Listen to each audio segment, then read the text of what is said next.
Hello. Yeah, I'll start you off here. Coach, a couple games in now. I mean, just your assessment of the team's performance 2 games into the year. Well, steady improvement.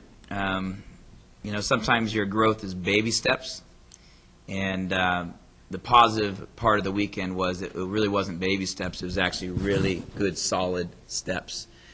We had the first 5 minutes of both games where we're just still thinking. There's so many new things offensively, what we're trying to do, and so it's taken us in both cases, a kind of a warm-up to, hey, how am I supposed to do this? And then it starts going. The baby steps for the first 5 minutes, but then after that, each progressive half, we really improved our play to the point that, with about 13 minutes, a 7-point game, and we had the possession at Stanford. And if you asked, hey, take a look at some of the other scores with high majors playing so-called low majors or guarantee games where someone's paying you.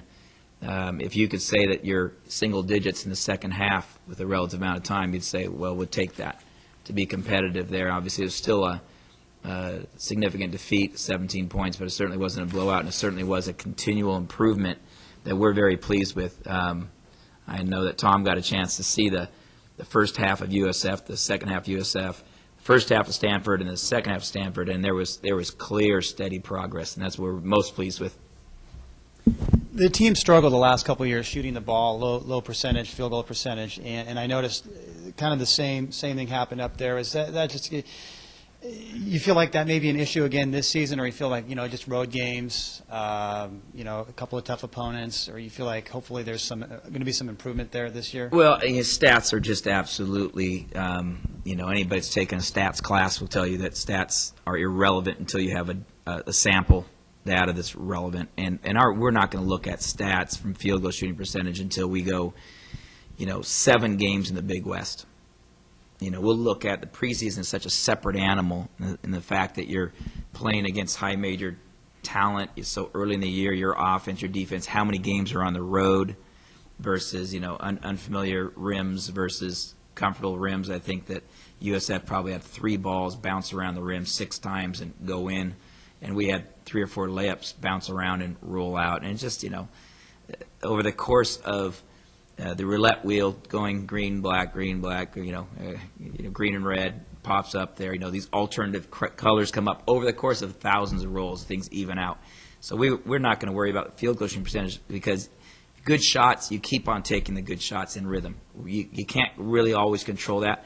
Our focus really is on our turnovers and shot selection. Let me tell them that a good shot that's missed over 45, 50 possessions is going to eventually go in and you're going to win more games. So field goal shooting percentage is not a concern because I think we did get a good balance of interior shots, drives, and most importantly, number of free throw attempts. You take a look at, we did get to the free throw line. And to be able to get to the free throw line on the road is tremendous. And Will Taylor and Donahue and even the perimeter guys, we're not settling for the 3 right now, but we've got to take much better care of the basketball. Yeah, you mentioned turnovers. I know there was a lot of turnovers there last night in Stanford. I mean, how much of a concern is that, or is that just you're playing a Pac-10 level team or Pac-10 team in their home building, and that's just probably something that's going to happen. Of the 19 turnovers, 5 or 6 of them were completely unforced, meaning it's simply handling the ball and dribbling up courts and losing the handle on the ball. And that might be a little bit of nerves. That might be a little bit of a new ball on a new court.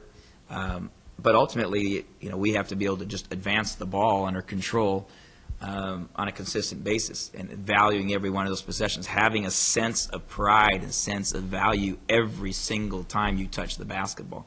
So I think 5 or 6 of those possessions was completely controllable, regardless if you're playing the Harlem Globetrotters.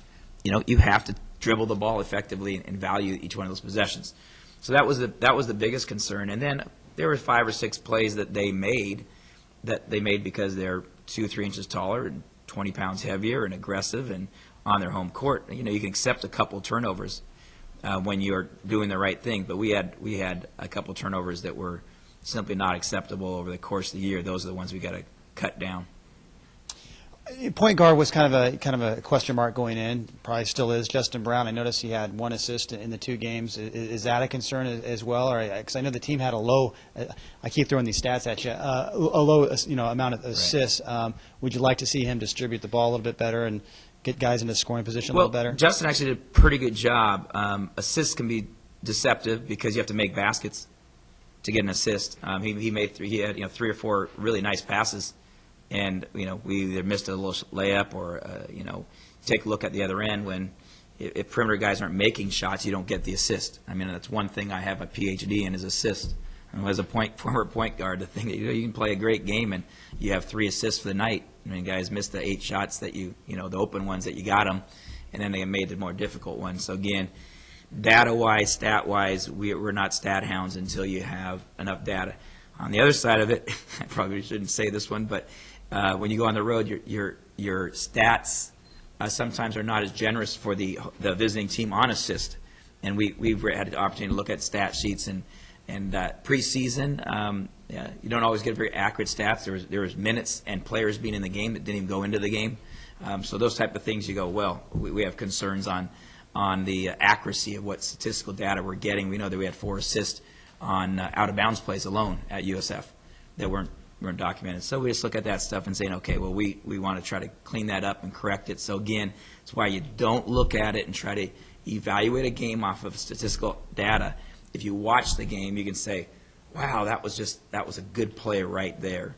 And so I know it's hard because, we're on the road so much to start with to get a feel for what's going on in the team by looking at it. But if you get a chance to watch I guess the game was available through Stanford live streaming. So hopefully you got to see that. I think you saw probably that Justin did a nice job of starting to distribute the basketball and trying to do. He had a couple times where he broke it off, took some uncalled for shots. But overall, very pleased with his steady development. Some guys are just making baby steps.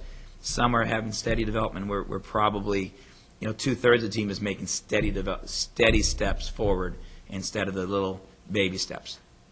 Yeah, my last question, now that you've got a couple games in, you've got a few days until your next game this weekend, what will you be working on? Where does the team need to improve? What would you like to see improved here from the first couple games now to the next, 2-3 games? Well, probably what we need to do is we got to probably implement a little bit more full court activity in practice, because over the first 4 weeks we've tried to introduce it. It's this whole method where you got to break it down. You got to teach individually what you need to do.